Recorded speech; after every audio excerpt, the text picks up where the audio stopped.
Alors désolé, mais il y a un petit peu de bruit parce que la machine à laver se trouve dans le garage et qu'elle est en train de tourner. Donc il y aura un petit bruit de fond. Donc là voilà le logement dans lequel va venir se remettre tout le système d'embrayage. Donc là vous avez la chaîne sur laquelle il va y avoir un nouveau pignon, tout va être graissé. Ici vous avez le bout du vilebrequin en fait, hein, qui comporte cet engrenage qui entraîne la cloche d'embrayage. Ici vous avez la roue libre du démarreur. Donc là vous voyez qu'il y a deux rangées dedans qui ne sont pas tout à fait exactement les unes en face des autres, donc ça peut poser problème quand on va remettre la cloche. Donc ici se trouve un tout petit trou là, et en glissant un tournevis dedans, tac, on remet tout ça d'aplomb et du coup on arrive à glisser plus facilement la cloche d'embrayage. J'en profite pour vous montrer ce qu'il y a à l'intérieur. Ici normalement, alors il n'y a pas beaucoup de lumière, mais on devine un des manetons. Bon, vraiment on devine, hein, mais là voilà, il y a un des. On voit le bout du vilebrequin et ici on voit le premier cylindre qui est remonté. Donc voilà, je vais tout remonter et puis voilà. C'est parti pour le remontage. Donc première chose à faire, c'est de remonter le pignon ici qui permet d'entraîner la pompe à huile. Donc ça c'est un pignon de 41300. On voit ici qu'il n'y a que 2 entraîneurs. Sur les K1200, rappelez-vous, ici vous avez 6 entraîneurs qui sont ronds. Donc je vais commencer par remettre ceci. Donc au fond ici vous voyez qu'il y a une petite rondelle que je n'ai pas retirée parce qu'il faut la laisser. Donc cette petite rondelle, hop, elle s'engage ici. Je ne sais pas si on voit bien. Et ensuite je vais remettre la chaîne sur le pignon. Ça me paraît bien. Donc une fois que la chaîne est remise, il va falloir régler tout ça. Pour régler tout ça, il y a un outil BMW évidemment qui va bien. Cet outil, je l'ai payé une vingtaine d'euros, je l'ai là. C'est un simple cylindre, mais en fait excentrique. Il faut suivre une certaine procédure, mais dans la mesure où le manuel d'entretien ne préconise aucune mesure précise pour la tension de la chaîne, je ne vois pas bien l'intérêt de l'utilisation de cet outil. Autant mettre directement ici la douille qui doit aller à cet endroit et faire le réglage comme ça. Enfin bon, comme j'ai l'outil, on va l'utiliser. Je vais vous expliquer comment il faut l'utiliser. Donc il prend place ici et il faut que entre la marque qui se trouve sur l'outil et la chaîne, il y a un angle de 90 degrés. Donc là je pense qu'on est bon. Une fois qu'on a cet angle de 90 degrés, on va remettre ici le guide de chaîne. Il faut serrer à la main. Ensuite on remet les deux vis. Les deux vis sont asserrées à un couple de 10 mètres kg. Donc un couple relativement faible. Et pour ça, le mieux c'est quand même d'avoir une clé dynamométrique. Donc je la règle à 10, ça sera déjà ça de fait. Ensuite, pour les deux vis, eh bien c'est du Torx de 30. Donc voilà le Torx de 30. Une petite rallonge, je pense que ça sera pas mal. Voilà le guide en question. Donc le guide, je l'avais changé quand j'ai refait tout le moteur. Tac. Il y a à peu près 10 000 km. On est prêt. Il n'y a plus qu'à aller regarder. Il n'est pas marqué. Le guide, les deux vis. Donc, et on pourra mettre tout ça. On va le changer. Vous avez deux vis. Il y en a une plus courte, une plus longue. La plus courte, c'est facile. Elle va là-dedans. Et la plus longue, elle va ici. Donc je vais replacer le guide. Voilà. Visser les vis à la main. Alors à la main, évidemment, ça ira mieux comme ça. Simplement les approcher un petit peu. Ça n'aura pas besoin de trop visser. Avec la clé derrière. je vérifie mon angle de 90 degrés, j'ai bien fait de le vérifier parce qu'il faisait plus tout à fait 90 degrés. Je vais serrer les deux vis, donc à 10 mètres kg. Une fois que c'est fait, BMW préconise de faire 2 tours avec le pignon et de regarder si la tension de la chaîne est toujours bonne. Mais comme je l'ai dit, comme il n'y a pas de marque ou quoi que ce soit pour vérifier la tension de la chaîne, bah, c'est un petit peu au pif. Donc là je pousse au maximum.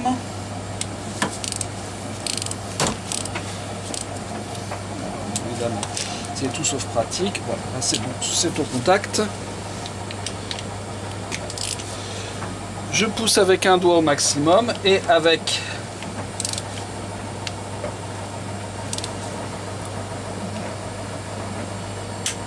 voilà, je suis à 10. Je serre là-haut.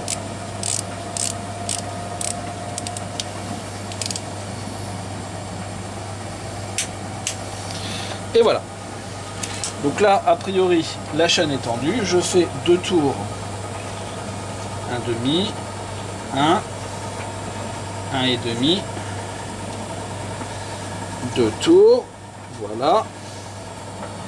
La tension de la chaîne est toujours bonne. On va dire que c'est bon. Je retire l'outil, la chaîne tombe. Vous voyez ce à quoi m'a servi l'outil, c'est rien du tout.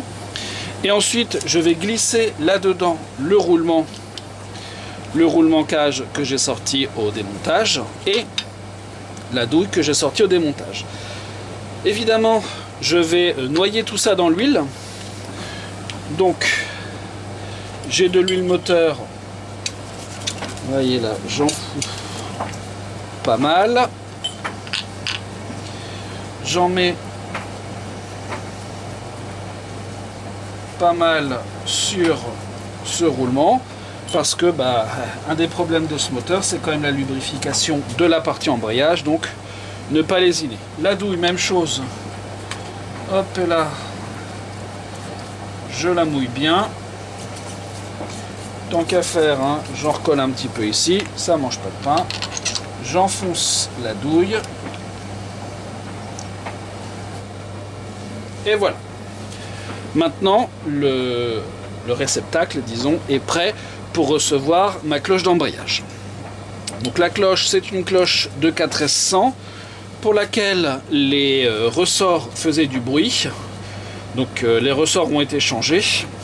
Et là, vous voyez qu'il n'y a plus du tout de bruit quand je tourne la cloche. On retrouve bien les 2 entraînements qui vont se mettre là. Et puis voilà, une cloche qui est propre. Que je vais là aussi tartiner d'huile avant de la remettre. Hein. Comme on dit, ça mange pas de pain.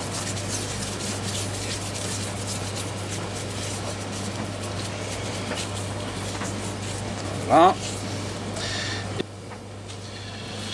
Donc nous dire voilà, tout est prêt pour remonter la cloche. Évidemment, il y a un petit hic entre guillemets, c'est qu'il faut maintenant aligner les 2 encoches ici avec les 2 encoches là. En même temps, il va falloir faire glisser ça le long de ce pignon là, de ce pignon là. Donc ça fait beaucoup de choses à aligner. Mais normalement on doit y arriver. Alors première chose, donc là j'ai mis mes 2 encoches à peu près à l'horizontale. Ici, quand je regarde ma cloche avec l'arrière, j'ai le pignon qui va arriver à peu près à ce niveau-là. Donc diamétralement opposé à peu près là. Et je vais essayer de poser la cloche à peu près comme ça. Évidemment, le souci, c'est que comme il faut que je me conforme aux différents pignons, ça va pas forcément être simple de tout faire rentrer en même temps. Mais bon, on va essayer, puis on aura peut-être un petit peu de chance. Donc je viens d'enclencher la cloche à peu près partout où il faut. Première chose à faire, je vais tourner pour mettre tout ça un peu de force.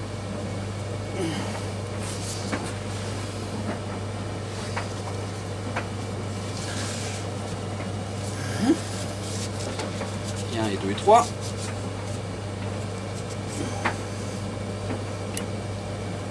Alors là, si dans ces conditions-là, si on peut être deux, c'est génial. Parce qu'il y en a un qui peut tourner la cloche et l'autre qui peut taper légèrement dessus avec un maillet. Alors cela étant, c'est normal si ça ne rentre pas, puisque évidemment, vous avez un truc qui ne va pas tout à fait là où il devrait. Donc, je vais essayer d'aligner les encoches, histoire que ça puisse rentrer. Évidemment, je suis un peu trop loin.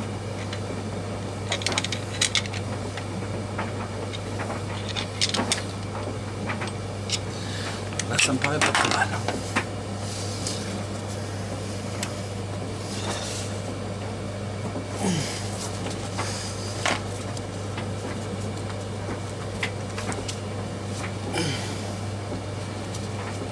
Donc là, si je lâche, on n'est pas trop mal. Mais évidemment, c'est parti.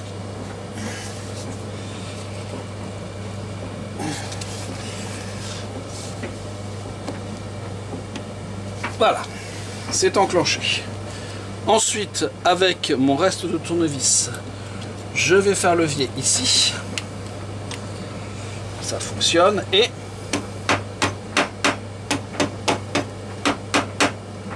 avec un peu de chance, voilà, ça rentre.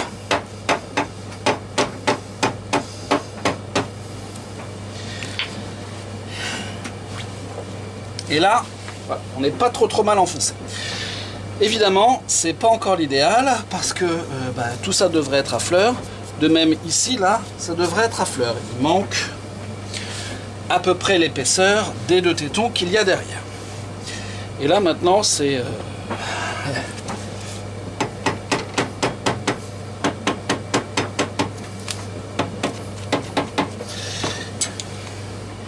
ça n'a pas amélioré les choses. Donc je vais essayer de faire tourner ici la chaîne très légèrement parce que normalement on doit pas être très loin dans un sens.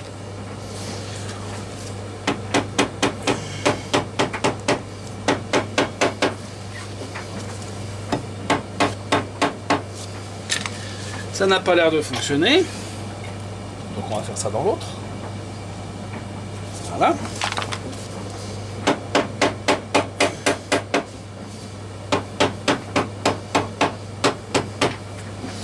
Alors c'est vraiment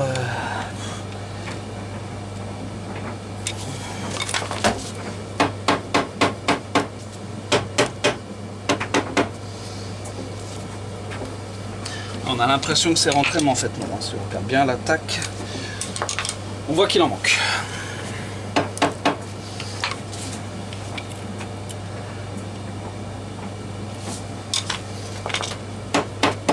Et cette fois, ça y est, c'est bon. On est bien à fleur. Ici, pas tout à fait, mais presque, mais c'est normal. Et c'est bon. Voilà. Maintenant, il n'y aura plus qu'à remonter l'anneau intérieur d'embrayage et ça sera fini, on pourra refermer. Avant de remonter ça, je vais juste remettre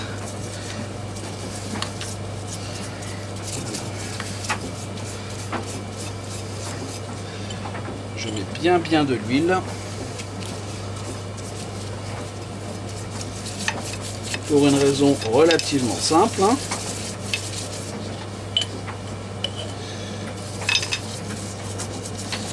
Qui est que le problème majeur, comme je l'ai déjà dit, c'est la lubrification. Voilà, donc maintenant on est bon pour cette partie-là. Il n'y aura plus qu'à monter le reste. On va maintenant pouvoir remonter la noix d'embrayage avec les disques neufs. Alors vous pouvez acheter une noix complète qui comprend la cloche intérieure et tous les disques chez BMW. Ça vous en coûtera environ 500 €. Ou alors vous pouvez acheter un embrayage adaptable qui ne contient que les disques garnis et les disques pleins, et les disques métalliques, pardon. Et donc il y a plusieurs marques qui font ça. Barnett vous propose un kit complet. Il y a TAW aussi, je crois, qui vous propose ça. Il vous propose même le choix entre le kit complet, donc tous les disques, ou alors seulement les disques garnis. Donc moi j'ai pris le kit Barnett, qui était déjà mon précédent embrayage, et le kit Barnett je l'ai payé 160 €. Alors ce kit il n'est pas tout à fait le même que celui que j'ai reçu précédemment. Donc là vous voyez, vous pouvez voir la référence du kit. Le premier il ne contenait que ceci, et le nouveau a un disque plus fin comme le kit d'origine de chez BMW. Alors bon, j'ai déjà ouvert tout ça. Donc voilà, ici vous avez les disques garnis et les disques lisses.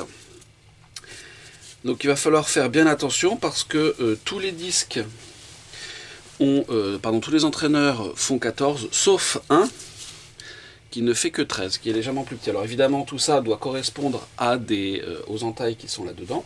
Donc là ici vous avez le trou, je ne sais pas si on voit bien, on va rapprocher un peu.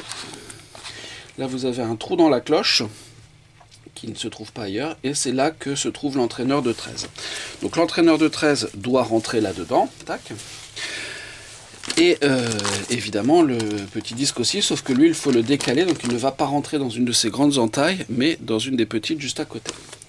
Petit souci supplémentaire, c'est que évidemment il y a un sens pour mettre les disques, à cause de ce décalage de 13, peut-être que ça rentre comme ça, ou alors peut-être que ça rentre comme ça. Donc là on va faire un test avant de refermer la cloche. Ensuite, on refermera la cloche, on refermera la noix, pardon, et puis on fera tremper tout ça un certain temps dans de l'huile pour que ça se passe bien. Donc je vais ouvrir ici tout ça. Alors par contre, ce que je ne sais pas, c'est si le petit disque vient en plus ou s'il vient à la place du dernier. Logiquement, il irait plutôt à la place. Donc, je vais retrouver mes disques avec l'encoche, que je place correctement. Voilà, je vais en essayer un dans un sens. Alors, voyons, si je les mets comme ça, il doit aller comme ça. Je vais l'essayer comme ceci. Donc, l'encoche, elle va là. Et vous voyez que ça rentre. Donc, celui-là, c'est le disque du fond. Je vais vérifier que tout va bien, et donc ça doit aller comme ça. Celui-ci étant donc le disque du dessus. Je pose ça. Ensuite, nous avons ça à ouvrir. On va faire exactement la même vérification. Donc là, c'est marrant parce que lui, il est carrément plein. Il a une encoche aussi. Là, vous voyez que ça rentre dans ce sens-là. Alors, on va faire le test dans l'autre, par curiosité. Et vous voyez que dans l'autre sens, ça ne rentre plus. Donc, il doit bien aller comme ceci. Sauf que lui, il ira raté. Il faut le décaler du coup dans l'autre sens. Raté. Là, on est d'accord qu'il rentre bien. Et là, il rentre bien comme ceci. Donc, il faudra le décaler légèrement. Donc, lui, il doit être comme ça, ce disque-là. Eh bien, je vais tout démonter et tout mettre dans la cloche maintenant. Donc lui, je le reprends et je vais le mettre à la place du premier disque. Donc on se retrouve avec ça. Évidemment, dans la noix, que je vais vous montrer dans quelques instants, j'ai tout ce qu'il faut pour faire tout ça. Donc on va maintenant monter... On va maintenant monter les disques sur la nouvelle noix d'embrayage. Enfin, je dis nouvelle, pas du tout, c'est une ancienne noix que j'ai. Cela étant, elle a été pas mal repercée. Donc ici, vous avez des trous qui sont d'origine et d'autres pas. Parce que, comme je l'ai déjà dit à de maintes reprises, le problème de cette noix d'embrayage, c'est clairement la lubrification. Donc là, la lubrification a été améliorée par le perçage d'un certain nombre de trous supplémentaires, en espérant que ça améliore bien la lubrification. Donc évidemment, il faut qu'ici la piste ici soit nette et non pas creusée, ce qui est le cas. Ensuite, donc ça j'y reviendrai juste après. Ça c'est la partie arrière de la noix, même chose, il faut que la piste ici soit le plus lisse possible, hein, ce qui n'était pas le cas de celle que j'ai retirée. C'est sans doute d'ailleurs pour ça que l'embrayage grinçait. On va mettre les disques là, et une fois que les disques seront mis, on pourra refermer. Donc j'ai mon tas de disques que vous ne voyez pas, mais que vous allez voir, j'espère, dans quelques instants. Pas facile de jongler avec tout ça. Donc là, vous avez mes disques qui sont mes disques Barnett, et donc je vais monter là-dessus. Donc le premier qui est plus fin, je le mets, alors je repérerai les petites encoches juste après. Et ensuite, j'ai prélevé sur un embrayage BMW la petite entretoise qui va bien. Alors je vérifie qu'elle ne bouge pas de trou. Qui vient se mettre comme ceci. Alors il y a un petit jeu, mais a priori il est normal. Et d'ailleurs avec les versions de BMW c'était comme ça aussi. Ensuite vous avez une petite rondelle ressort. Voilà. Et une fois que la petite rondelle ressort est mise, on va pouvoir venir glisser tous les disques de chez Monsieur Barnett. Alors ce que je vais faire, comme je l'ai dit, donc il y a un problème de lubrification, c'est que je vais carrément venir lubrifier avec un petit pinceau chacun des disques. Alors évidemment, il faut faire bien attention parce qu'il y a aussi un sens dans les disques. Hein. Là, c'est assez brillant, ici c'est beaucoup plus mat. Donc, du coup, je ne sais plus dans quel... le mat en haut. Voilà. Donc ce premier disque, vous voyez, hein, hop. Mais après, en plus de ça, je les ferai tremper dans l'huile. Comme ça.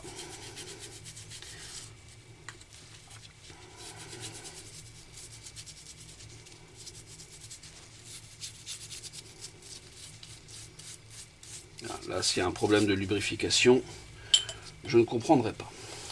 Donc ma petite encoche est là et je vais ensuite essayer de bien faire attention à ma petite encoche. Donc je mets ça.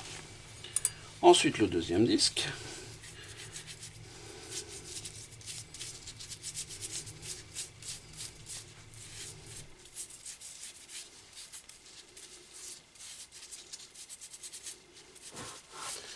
Là, il y en a quand même nettement plus à nettoyer.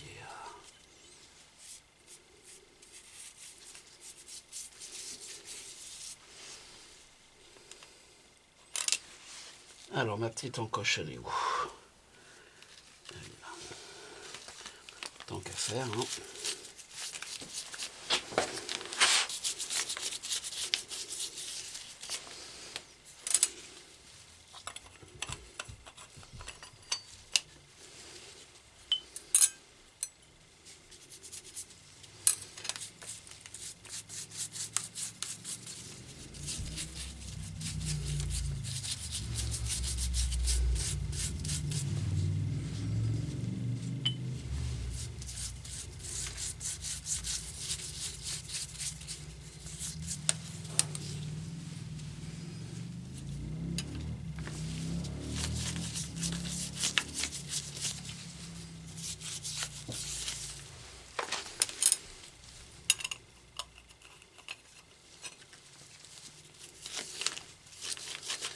Et je pense que si je mets l'huile sur le disque lisse,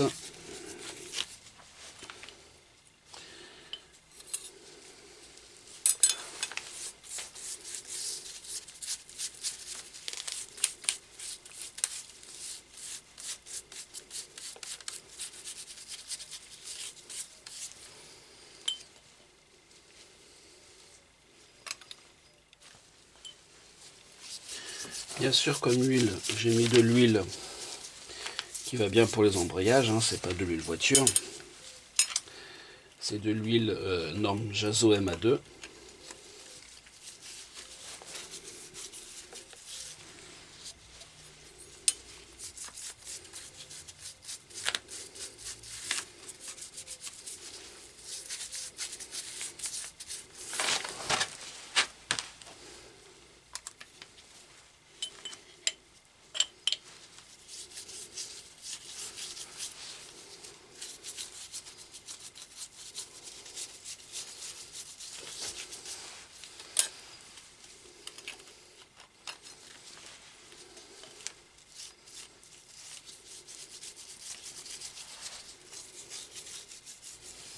C'est un peu fastidieux, mais j'ose espérer que ça permettra à l'embrayage de faire plus que 30 000 km. En même temps, là j'ai pris toutes les précautions. Des trous qui ont été repercés. Une cloche de 4S100. Normalement, ça devrait mieux marcher.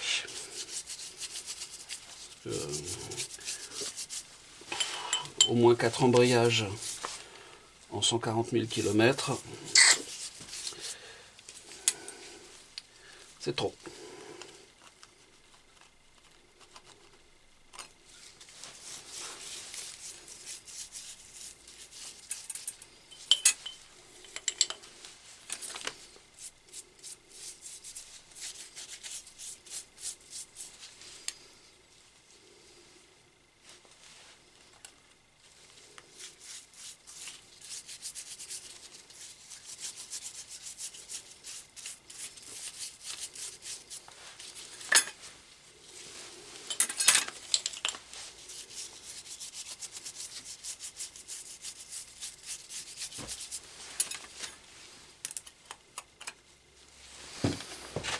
Alors évidemment là on a l'impression qu'on est à fleur, mais il ne faut pas oublier que de l'autre côté il y a un petit ressort qui va être écrasé.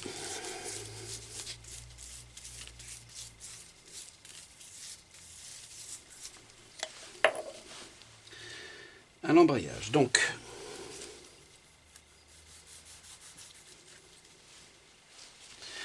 j'espère que ça va aller.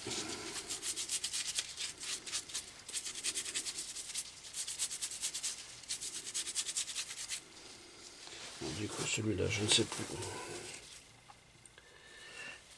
Voyons, si je le mets dans l'autre sens. Là, on trouve ça pas dans le même sens. Donc, ils ont eu l'intelligence de ne pas mettre la petite échancrure au milieu. Donc, si je veux que ça aille, il faut que ce soit comme ceci. Et ensuite, eh bien, il y a ça à reposer. Donc évidemment, je vais remettre une petite goulée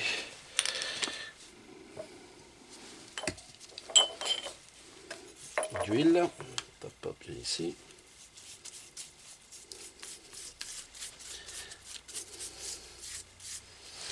Surtout l'extérieur et l'intérieur, c'est vraiment les deux parties les moins bien lubrifiées. À chaque fois, les embrayages, c'est là que qu'ils étaient les plus secs et les plus usés.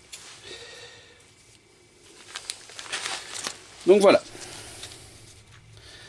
mon embrayage est bien mis. Maintenant, il faut le refermer. Donc pour le refermer, il y a un certain nombre de choses à mettre. D'abord le petit ressort qui va là. Tac. Ensuite, le grand ressort qui vient se poser dessus. Et puis ce petit machin là pour fermer. Et ensuite, vous avez des vis à mettre.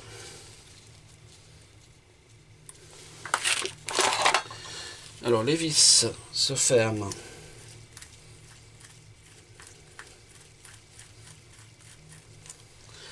avec du Torx de 4.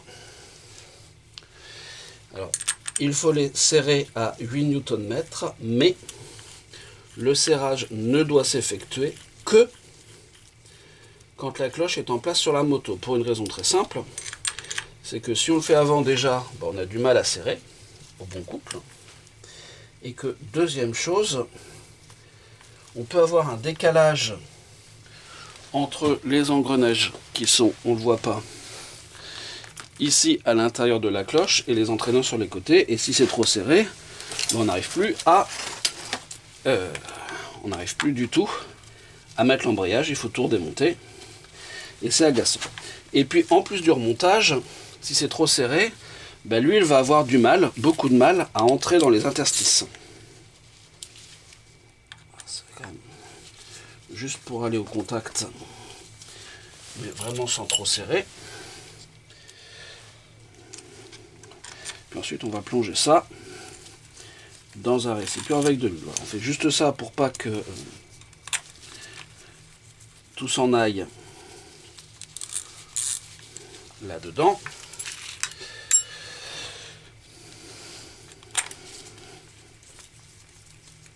Et puis voilà. Donc là normalement on doit pouvoir bouger les disques à la main. C'est un peu dur donc je vais légèrement desserrer. Je pense que c'est les derniers que j'ai pas serrés à la main.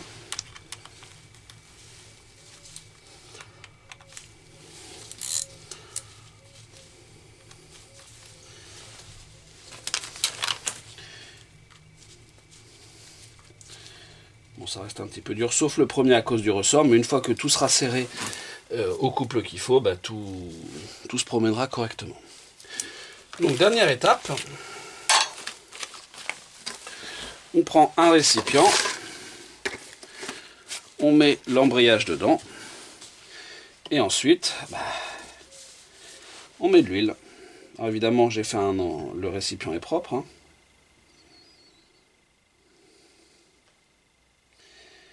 Il va quand même y avoir pas mal d'huile là-dedans.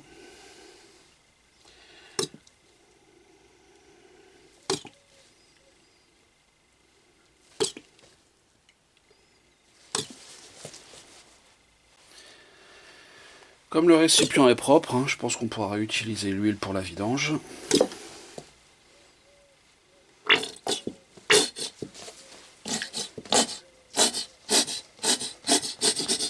Donc là-dedans, il reste à peu près un demi-litre. Je vais d'abord utiliser ça. Alors celle-là, c'est pas tout à fait la même, hein, mais c'est juste la viscosité qui change.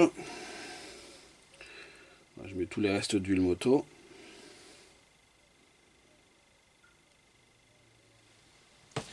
Alors, je pense qu'on a intérêt à remplir plutôt le centre. Je ne sais pas si on voit bien. Voilà. Du coup, on voit que ça s'écoule tout doucement. Et forcément, ça s'écoule par les seuls endroits où ça peut, c'est-à-dire le bas, forcément. Et puis les côtés. Hein. Je pense que ça va bien fonctionner. Alors, c'est pas encore entièrement rempli.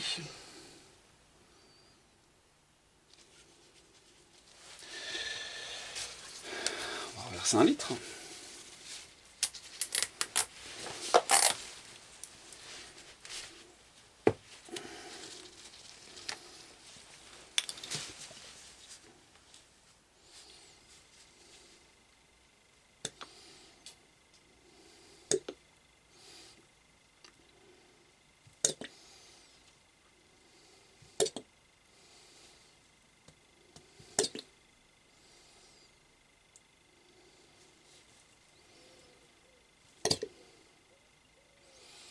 On y est presque là.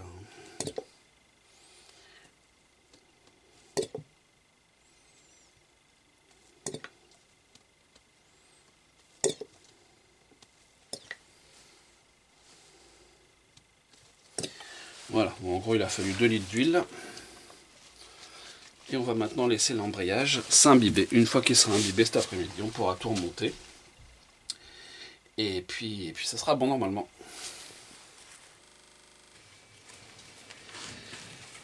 Et voilà, maintenant que les disques d'embrayage ont bien trempé dans l'huile, on va pouvoir tout remonter. Alors première chose à faire, à ne surtout pas oublier, c'est à remettre la grande rondelle qui va ici. Comme j'ai dit que je mettais de l'huile partout, elle aussi je la trempe dans l'huile, ça mange pas de pain. Voilà. Et ensuite je vais pouvoir remonter ma cloche interne d'embrayage, qui elle va être dégoûtante parce que pleine d'huile, forcément ça a été fait exprès. Donc on rappelle bien qu'il y a sur cette cloche, alors avec les barnettes, avec les BMW c'est un autre système, ici une rangée de trucs qui sont plus petits que les autres, là des entraîneurs qui sont plus petits que les autres, et qui doivent aller ici dans la rainure qui correspond au trou. Le disque le plus haut, lui, il faudra le décaler d'un cran vers la gauche ici. Donc je mets ça là-dedans.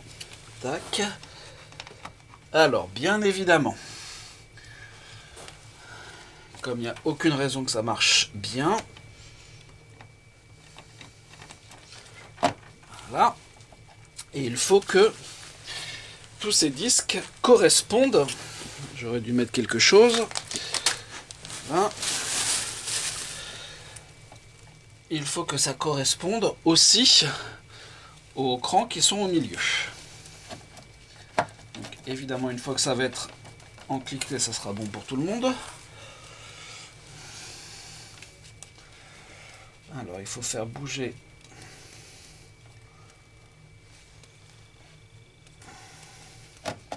Voilà. On n'est pas trop mal parti là. Il y en a encore un qui doit rentrer.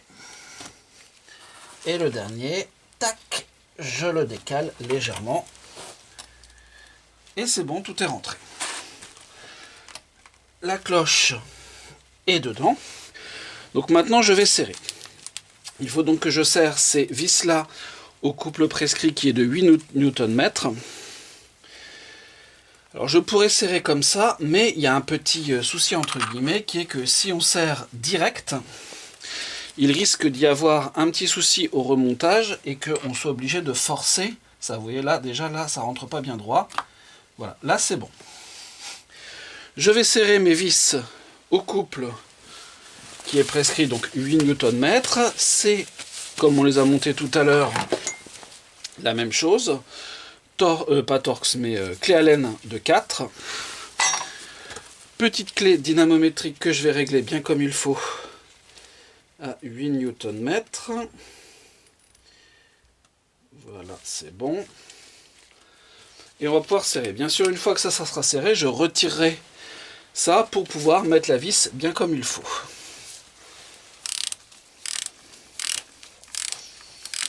Alors, on va voir.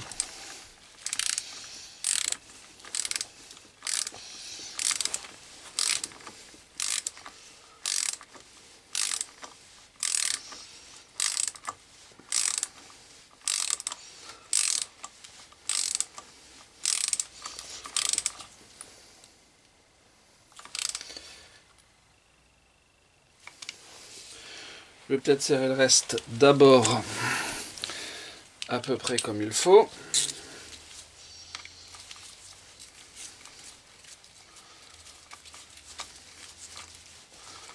Au moins au contact.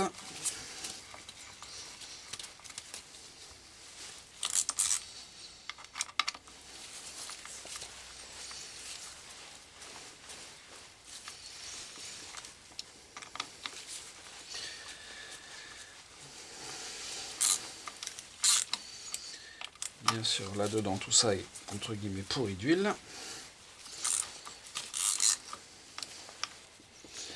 Vérifier que tout ça tourne toujours bien. Et ensuite, c'est parti pour du 8 Nm.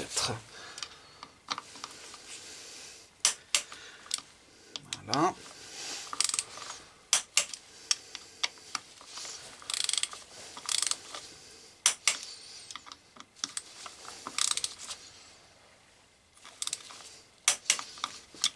Quatre. 5. Et voilà la 6e vis. Ouh là là. Voilà, c'est bon. Maintenant, donc je peux retirer à nouveau ça que je remettrai plus tard.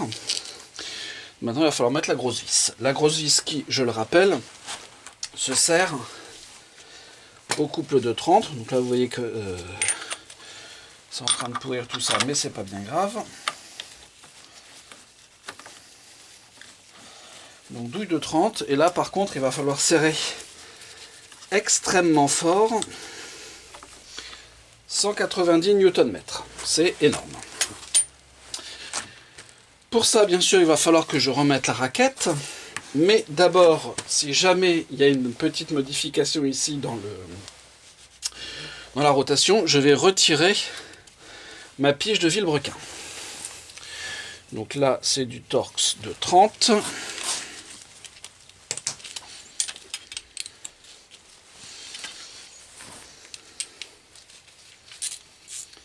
Alors évidemment, ça peut paraître bizarre de dégueulasser les outils, mais vu qu'ils sont secs comme tout, un peu de graissage, ça ne leur fera pas de mal.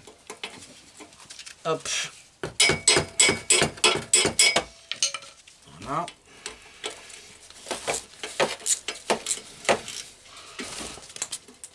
ça.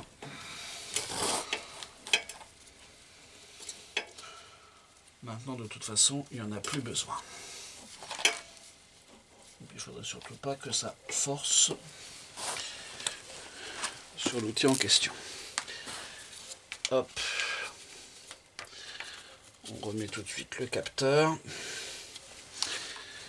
et sa vis. Comme ça, ça ne sera pas oublié.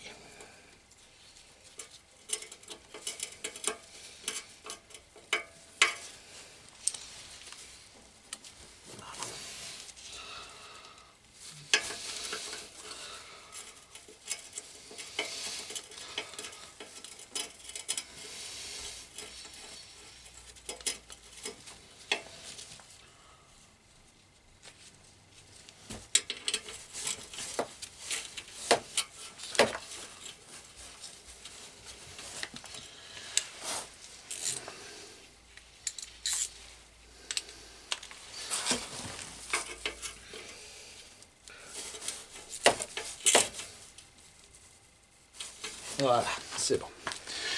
De ce côté-là, c'est remis.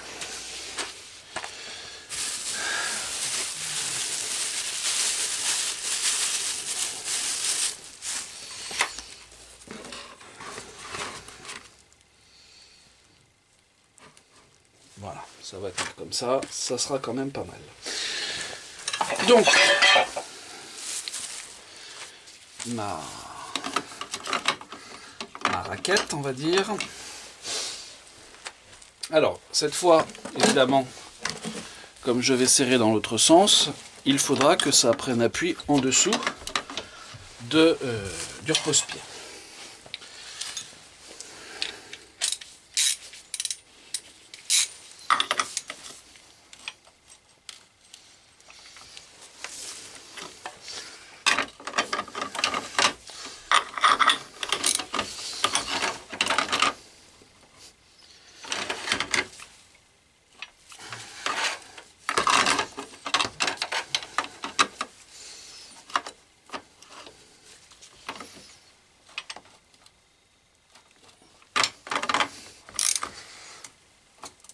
Voilà. Donc ça, c'est bon. Ensuite, je reprends ça. Et maintenant, il va falloir une grosse clé dynamométrique pour serrer à 190 Nm. C'est pas un petit couple quand même. Voilà, donc j'ai une grosse clé dynamométrique Facom avec une rallonge. Rallonge en fait qui m'a servi à démonter la dite vis pour avoir plus de bras de levier. Alors maintenant il va falloir serrer et évidemment le problème c'est que la raquette va avoir tendance à partir. Vous le voyez.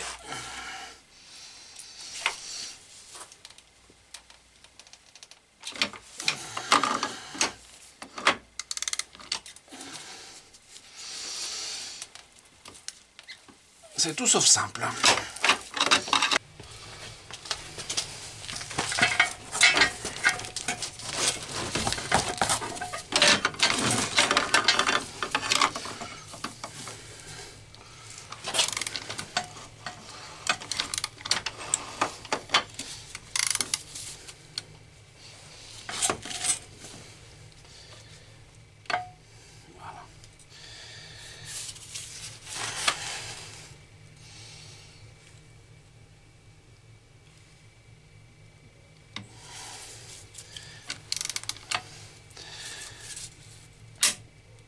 Voilà. Donc finalement la bonne solution c'est avec le bout de la raquette sur une chandelle, hein, on vérifie quand même. Voilà. C'est bon, c'est resserré. Parfait. Donc maintenant je vais pouvoir remettre les morceaux que j'avais retirés, à savoir la butée et la tige de poussée qui est là. Soyons fous, elle aussi. Hop, je lui ai mis de l'huile. Et c'est bon, elle est placée. Maintenant, je vais remettre le... comment ça s'appelle là? Le joint, le carter. Un petit coup de nettoyage, surtout ici là. Il y a de l'huile qui a pu couler. Et ensuite, on va pouvoir remonter tout ça. Donc, j'ai décidé que je remontais l'ancien joint qui est en très bon état. Des petites traces dessus de... comment dire... de pâte à joint qui avait pu rester de mon précédent remontage de carter. Mais globalement, c'est vraiment pas mal du tout. Hop! Ensuite, le carter avec un petit nettoyage lui aussi, mais lui aussi il est vraiment bien. Donc il y a des petites découpeurs. Voilà. Pas mal du tout. Et ensuite mes petites vis. Donc mes petites vis que je vais remettre.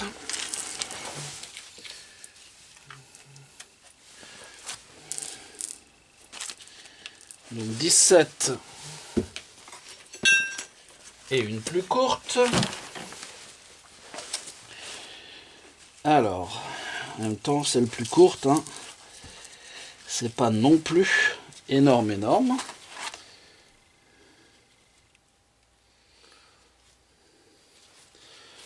Donc la plus courte se remet ici.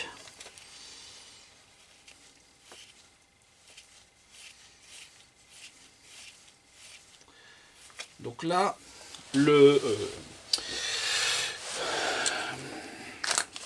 je cherche mes mots.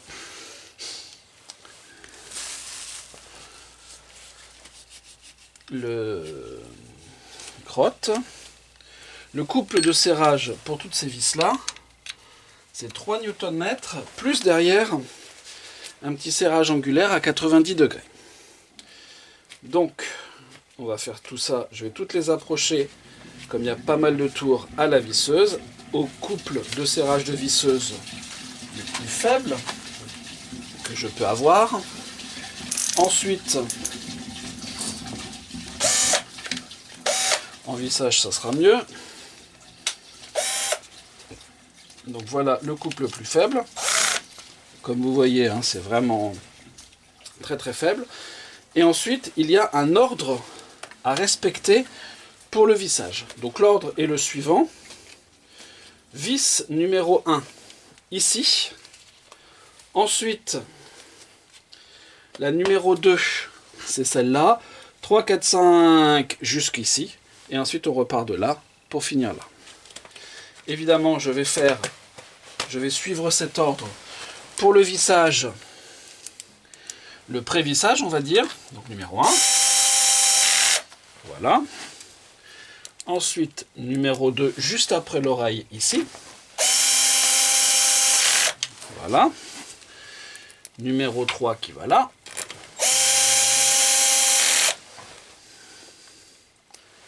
4.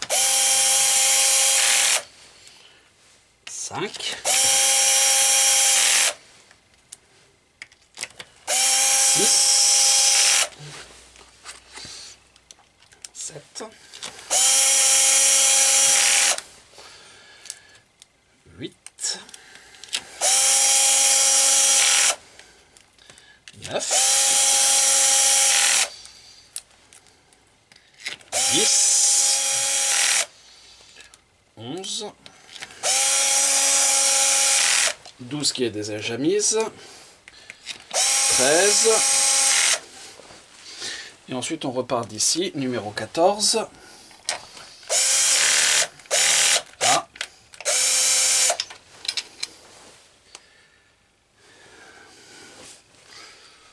Je vais approcher les autres. C'est peut-être juste le...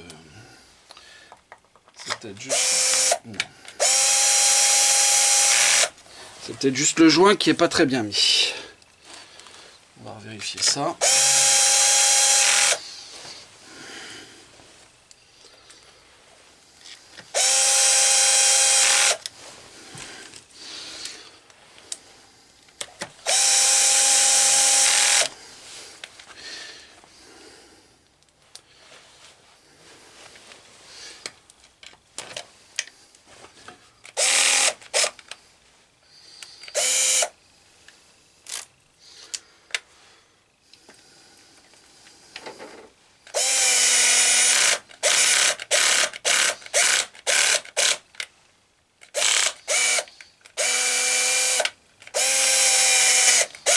Voilà, on vérifiera ça après.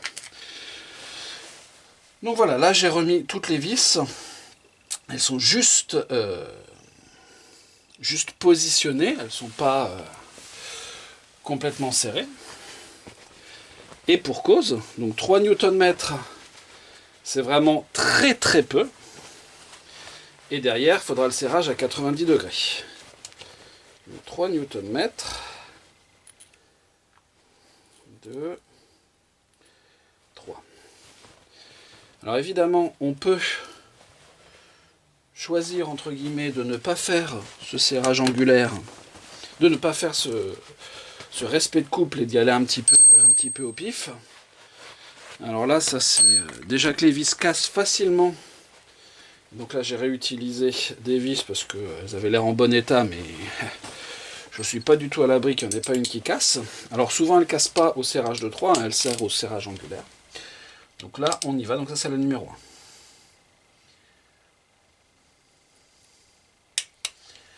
C'est bon. Ensuite, la numéro 2.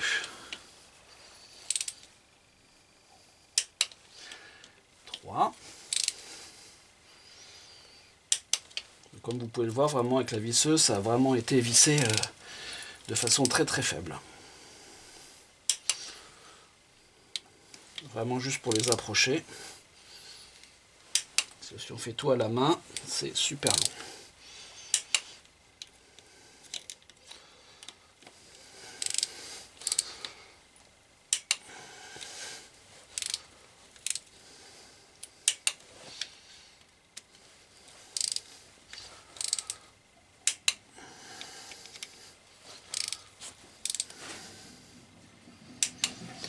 Je vérifie bien mon couple hein, parce que...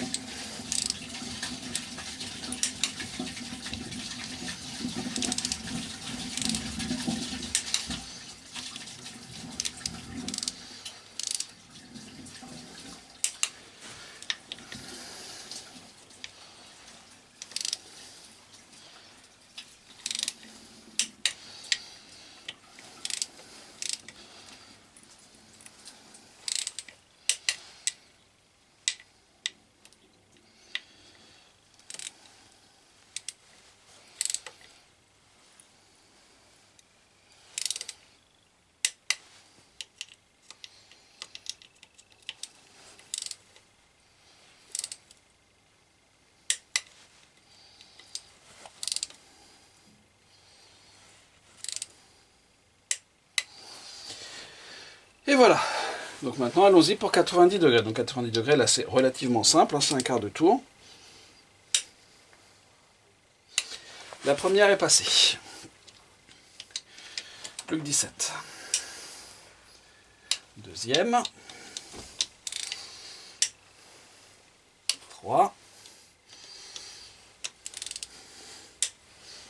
4. 5.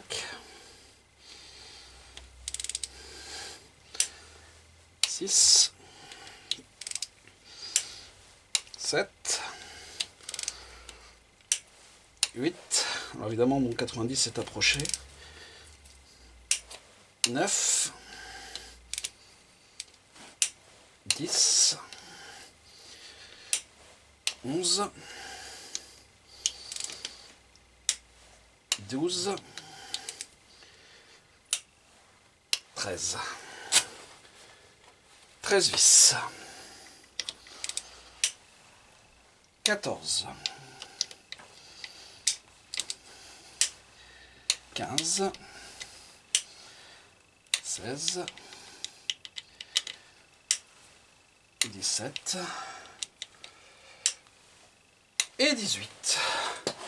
Et voilà. Donc maintenant je vais remettre le récepteur d'embrayage que vous ne voyez pas encore mais qui est ici. Donc bien vérifier que ce n'est pas la sphère que l'on voit mais la partie plate. C'est la partie plate qui doit appuyer ici.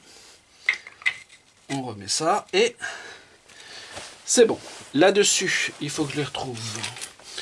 Les voilà. 4 vis à l'UL aussi, M6 par 20. Mais elles sont à visser à 5 Nm et pas de serrage angulaire.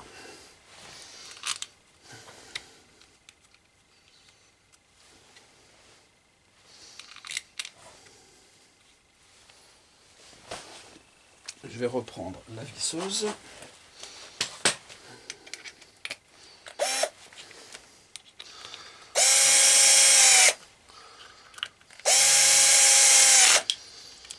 Alors évidemment, il faut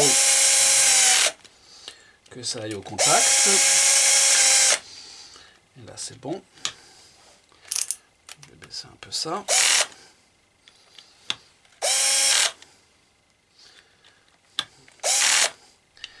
Évidemment, c'est la dernière qui a remporté entre guillemets le tout. Donc maintenant c'est un peu plus fort que les autres. C'est directement 5. Là c'est 6. Là c'est 5. Que je vais faire en croix.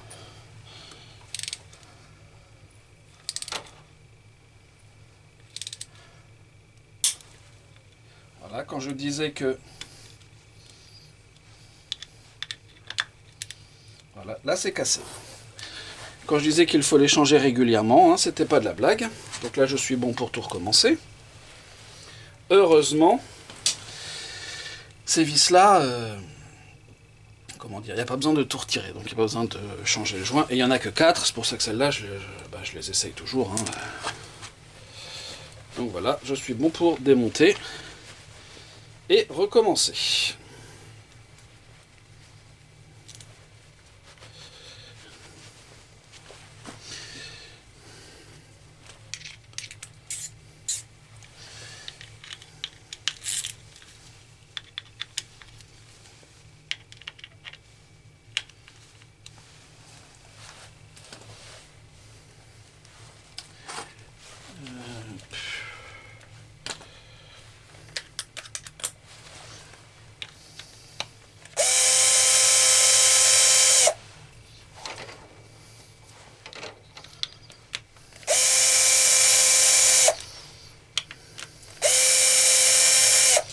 Donc ce qui est bien, c'est que ces vis-là, j'en mets normalement à la pelle. Voilà. Alors ce qui est bien aussi, c'est qu'elles se ressortent à la main. Enfin, casser, c'est quand même cassé, quoi.